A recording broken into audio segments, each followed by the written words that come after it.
What if I told you that one book, written in 1936, could completely transform how you interact with people, advance your career, and build meaningful relationships? A book that sold over 30 million copies and is still relevant today. Today, we're diving deep into Dale Carnegie's How to Win Friends and Influence People. And by the end of this video, you'll understand every principle so thoroughly that you won't need to read the 300-page book. I'm going to break down all the techniques, give you real examples, and show you exactly how to apply them in your life. Before we begin, here's what you need to know. Carnegie wasn't some theoretical academic. He taught practical communication skills to business people in New York. And this book came from decades of observing what actually works in human interactions.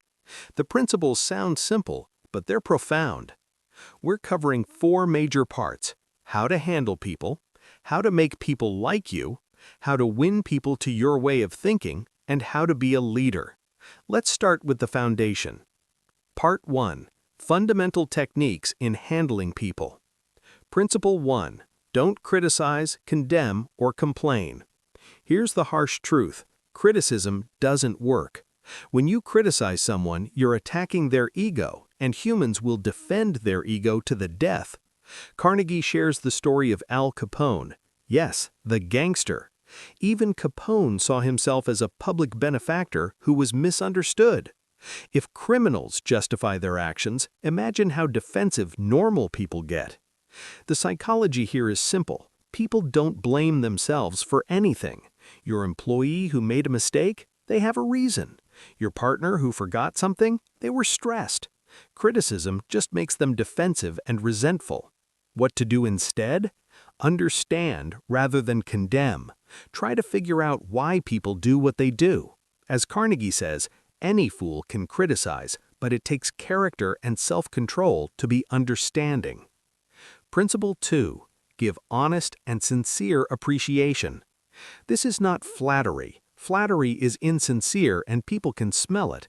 This is about genuinely recognizing what people do well. The deepest principle in human nature is the craving to be appreciated. Think about it. Most people go through their day without anyone genuinely appreciating them. Their boss doesn't notice their effort. Their family takes them for granted. When you sincerely appreciate someone, you're giving them psychological nourishment they desperately need. Carnegie tells the story of a manager who turned around an entire department simply by writing personal thank you notes acknowledging specific contributions. Not generic praise, but specific recognition of what each person did well. The key? Be specific, be sincere, and appreciate the action, not just the result. Principle 3. Arouse in the other person an eager want. This is the golden key to influence. Stop thinking about what you want and start thinking about what the other person wants. Every action someone takes is because they want something, even if it's just to feel good about themselves. Carnegie shares the example of a father who couldn't get his son to stop smoking. Lecturing didn't work, but when he framed it around the son's desire to be on the debate team and explained how smoking would affect his wind and performance, the son quit immediately. The formula? Don't talk about what you want. Talk about what they want and show them how to get it. Now, you might be thinking these first principles sound manipulative, but here's the thing.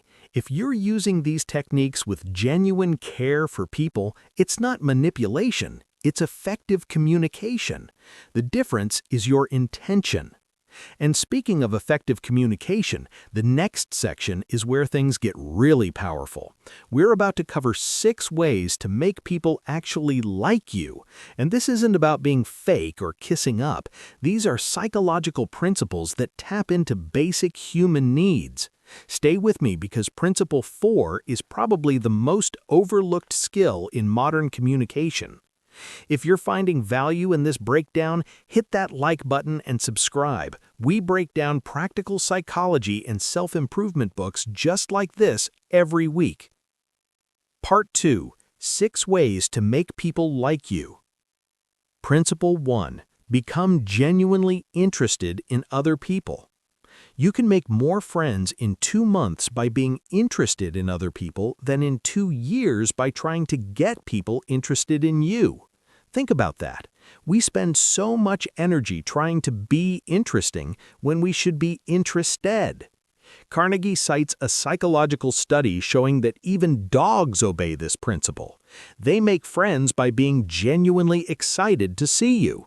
When you walk into a room, don't think about the impression you'll make. Think about the other people and what's going on in their lives. Practical application? Ask questions. Remember details. Follow up on things people told you last time. How did your daughter's recital go? Has more power than any clever story you could tell about yourself. Principle 2. Smile. This seems stupidly simple, but your facial expression matters more than your words.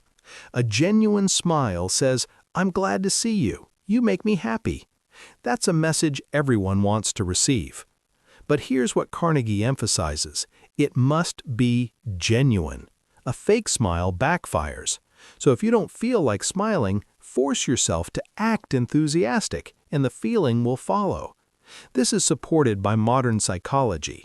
Your actions influence your emotions, not just the other way around. Challenge? Smile at every single person you interact with for 1 week. Watch what happens.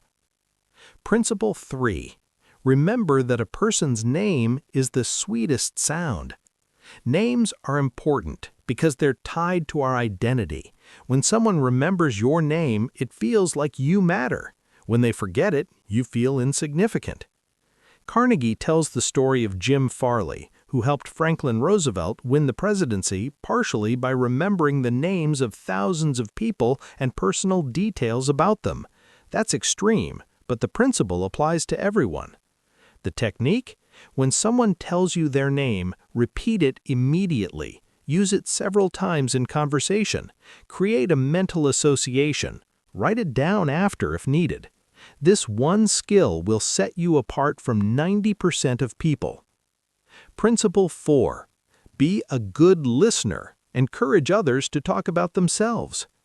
Here's where most people fail. We're so eager to talk, to share our story, to prove we're smart or interesting, that we forget the most powerful tool, listening. Exclusive attention is one of the rarest gifts you can give someone. Most people are waiting to talk, not actually listening. When you truly listen, asking follow-up questions, staying curious, not interrupting, people think you're fascinating, even if you barely spoke. Carnegie shares a story of attending a dinner party, barely saying anything, just asking questions and listening intently. At the end, the host told everyone he was the most interesting conversationalist there. The irony? The less you talk, the more interesting people find you. Principle 5. Talk in terms of the other person's interests. Find out what excites someone and talk about that. Teddy Roosevelt did this brilliantly. Before meeting anyone, he'd research their interests and brush up on those topics. It showed respect and made conversations engaging. This doesn't mean being fake. It means caring enough about the relationship to meet people where they are. If your client loves golf and you know nothing about it, learn the basics. That effort communicates respect. Principle 6. Make the other person feel important and do it sincerely. Everyone wants to feel important. This is a fundamental human desire. The question is, will you fulfill it or ignore it? The key word is sincerely. Empty praise is worse than no praise. But when you genuinely make someone feel valued, acknowledging their expertise, asking for their advice, recognizing their contribution, you create loyalty and goodwill that lasts. Carnegie's Golden Rule application: do unto others as you would have them do unto you. How do you want to be treated? With respect, appreciation, and recognition. Give that to others. Part 3. How to win people to your way of thinking. Principle 1. The only way to win an argument is to avoid it. This is counterintuitive, but true. Even if you win an argument by proving someone wrong, you lose because you've made an enemy. They'll resent you, even if they can't refute your logic. Carnegie learned this the hard way early in his career, crushing people with superior arguments. He won the debates, but lost relationships and opportunities. Buddha's quote applies here. Hatred is never ended by hatred, but by love. What to do instead? Welcome disagreement. Say, I might be wrong. Let's look at the facts together. Distrust your first instinct to defend. Listen first. Look for areas of agreement, and sometimes just let it go. Principle 2. Show respect for the other person's opinions. Never say, you're wrong. These three words, you're wrong, are like gasoline on a fire. Even if someone is factually incorrect, saying this triggers their ego's defense system. They dig in harder. Galileo could have said the Pope was wrong about astronomy. Instead, he presented his findings humbly, seeking truth together. It still got him in trouble, but that's how deep this principle runs. What to do instead? Welcome disagreement. Say, I might be wrong. Let's look at the facts together. Or, that's interesting. Here's how I saw it. You can disagree without triggering defensiveness. Principle 3. If you're wrong, admit it quickly and emphatically. This is psychologically powerful. When you admit your mistake before the other person can attack you, you disarm them completely. There's a certain satisfaction in admitting error. It clears the air, and often the other person rushes to console you. Carnegie shares a story of being wrong about a dog regulation. Instead of defending himself when caught, he immediately admitted, "You're absolutely right, and I'm absolutely wrong. I apologize." The officer, ready for a fight, became friendly instead. The principle? Self-criticism is easier to take than criticism from others. Principle 4. Begin in a friendly way. A drop of honey catches more flies than a gallon of vinegar. When you approach someone with friendliness and appreciation, their defenses drop. When you come in aggressive or demanding, walls go up. Lincoln mastered this. Even when dealing with critics, he began with kindness and often won them over. Anger shuts down thinking. Friendliness opens it up. Principle 5. Get the other person saying yes, yes immediately. Start with questions the other person will agree with. Build momentum in the positive direction. When someone is in a yes mindset, they're more receptive to your ultimate point. Socrates did this 2,400 years ago, the Socratic method. He'd never say, "You're wrong." He'd ask questions that led the person to realize it themselves. A conclusion they come to feels like their own idea, even if you guided them there. Technique? You want your team to succeed, right? Yes. And you'd agree quality matters. Yes. So shouldn't we invest in better training?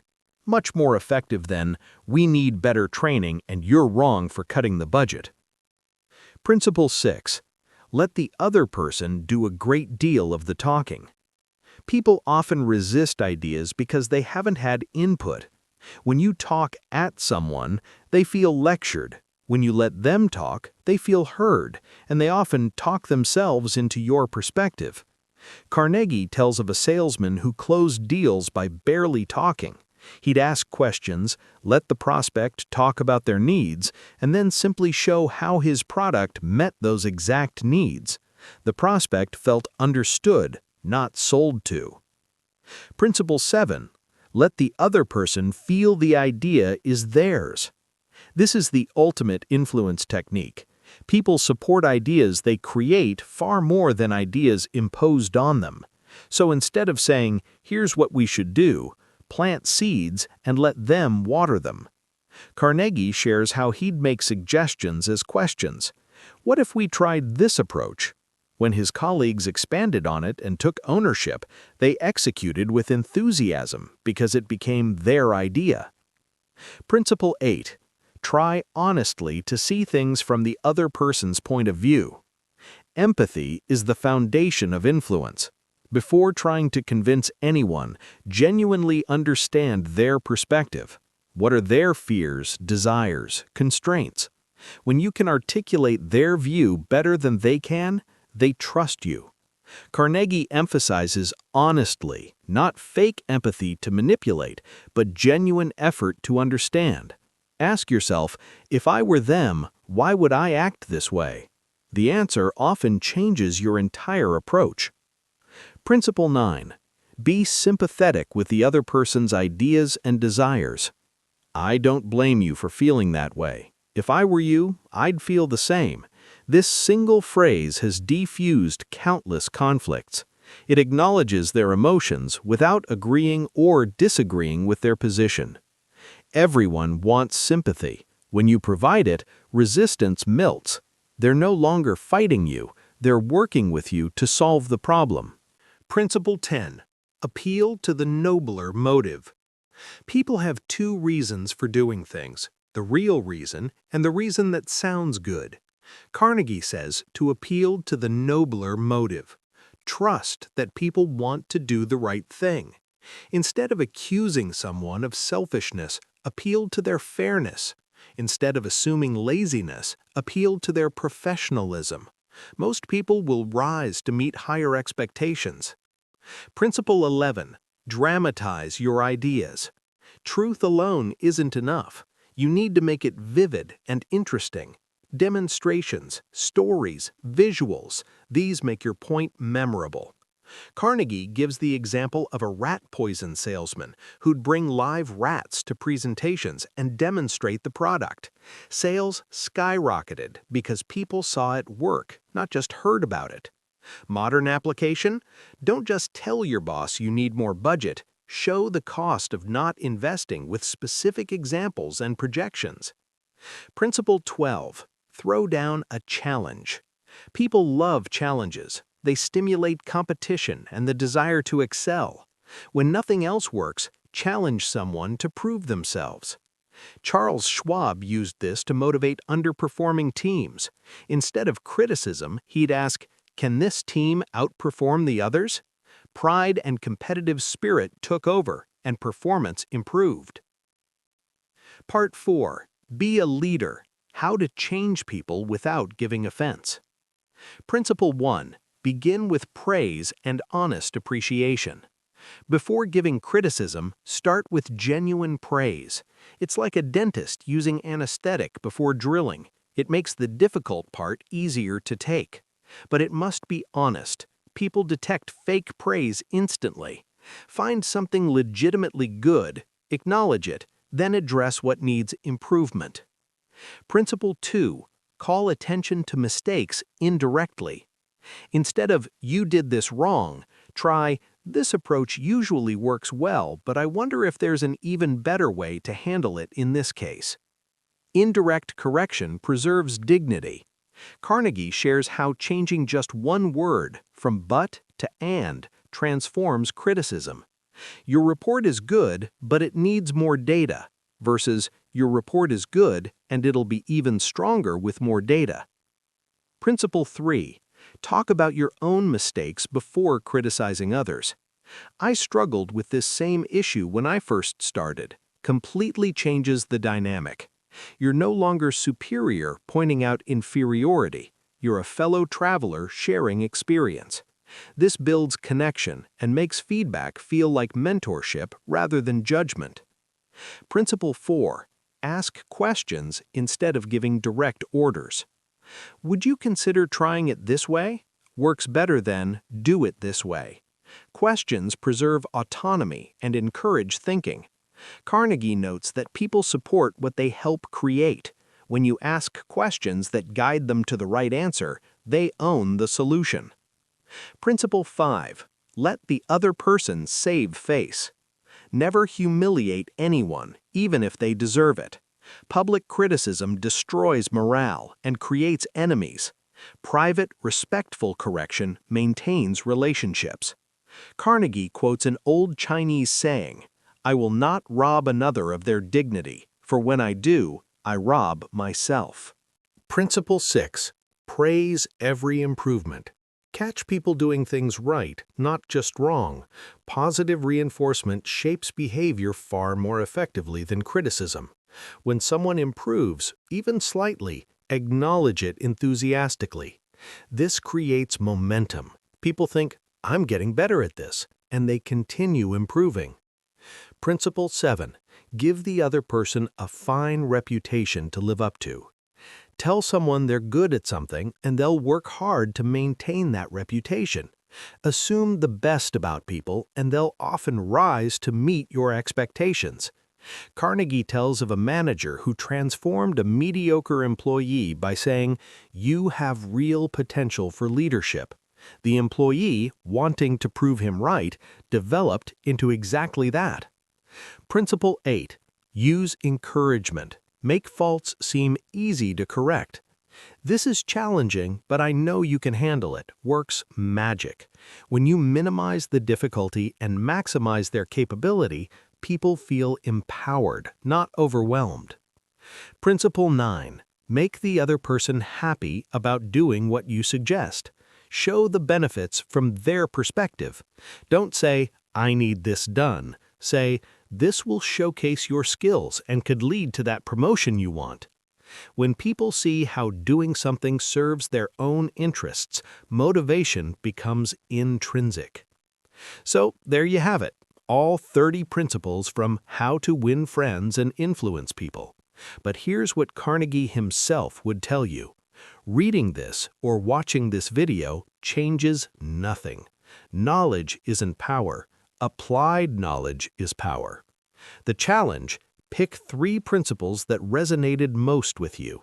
Just 3. Apply them consistently for the next 30 days. Maybe it's remembering names, avoiding criticism, and letting others talk more. Watch what happens to your relationships, your career, your entire life. Carnegie proved these principles work across cultures, across decades, across personality types. They work because they're based on fundamental human psychology, our need to feel important, to be heard, to be appreciated. One final thought. The techniques in this book only work if you genuinely care about people. If you're using them as manipulation tricks, people will sense it and resist. But if you come from a place of authentic interest in others' well-being, these principles will transform you from someone people tolerate into someone people love to be around. If this breakdown helped you, do me a favor, share it with someone who needs to hear it. Subscribe for more book breakdowns like this, and drop a comment telling me which principle you're committing to apply this week. I read every comment, and I'm genuinely curious which ones resonated with you. Remember, you can be a critic or you can be a builder of people. The choice you make will determine the quality of your life. Choose wisely. Thanks for watching, and I'll see you in the next video.